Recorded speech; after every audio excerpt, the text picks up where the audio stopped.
Predaj, to je téma dnešnej liveky. Prajem vám krásny pondelok, verím, že máte krásny štart do nového týždňa a dnes sa budeme rozprávať o veľmi dôležitej téme, veľmi dôležitej pre podnikateľov predovšetkým, a to je predaj. Predaj, prečo je taká dôležitá téma? To si povieme hneď na úvod, ale najskôr by som sa vám rada predstavila. Moje meno je Jana Kuricová, som VIP exekutívna výkonnostná koučka a taktiež realitná mentorka a pomáham podnikateľom dosahovať ich ciele v biznise prostredníctvom výkonnostného coachingu, na ktorý mám svetovú certifikáciu ACC. A takisto môj príbeh je taký, že som sa sama vlastnými silami vypracovala v najväčších firmách na svete. Posledné roky som pôsobila v oblasti veľkých investičných nehnuteľností a takisto som tam dosiahla úspechy na regionálnej, európskej a svetovej úrovni a takisto svoje vedomosti a skúsenosti potom odovzdávam klientom v výkonnostnom coachingu a realitnom mentoringu. Takže dosť bolo o mne. Prečo je teda predaj taká veľmi dôležitá téma?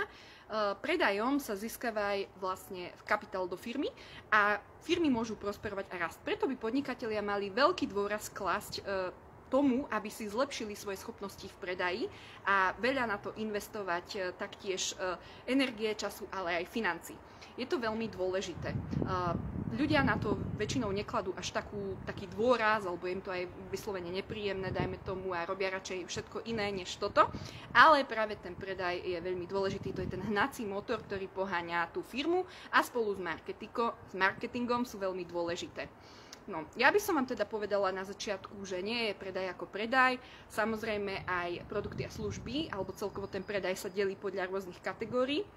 Vo všeobecnosti je to podľa hodnoty, ktorej predávame, čiže čím vyššia hodnota, tým vyššie financie sú potom za to, alebo tým vyššia cena, a takto je to dané.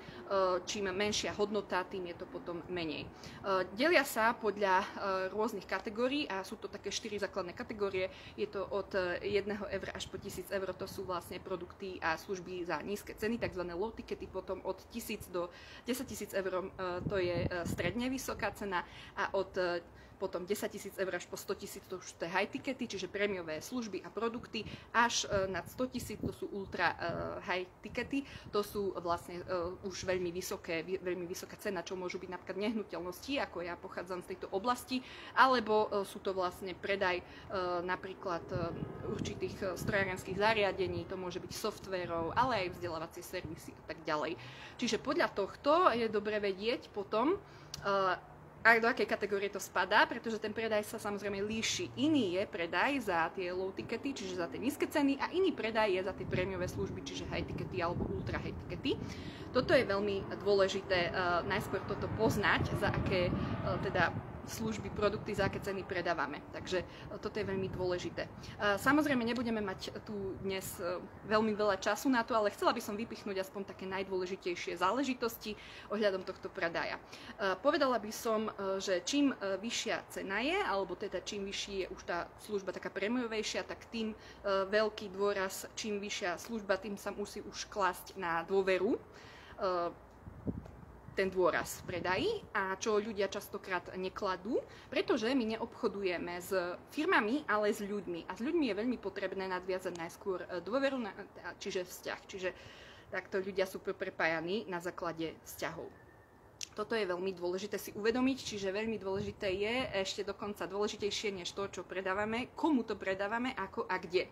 No a na toto sú rôzne, samozrejme, stratégie, ale také najjednoduchšie, keby som vám mohla povedať, je v podstate vy by ste mali dať najskôr hodnotu a takto sa vlastne nadväzuje potom daný vzťah alebo dôvera. Cez marketing to ide veľmi fajn, pretože sa odovzdáva hodnota. Dneska už máme teda vyspelý svet, máme tu internet, dokážeme vlastne odovzdávať tú hodnotu aj cez ten internet. Alebo tá samotná hodnota teda musí byť ešte pred samotným predajom odovzdaná.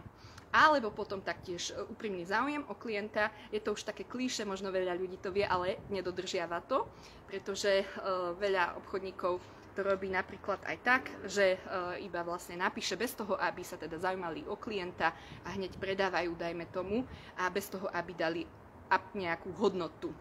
Tak, toľko by som vám chcela povedať v dnešnej liveke, tak ja vám prajem krásny pondelok a budem sa tešiť na ďalšiu liveku.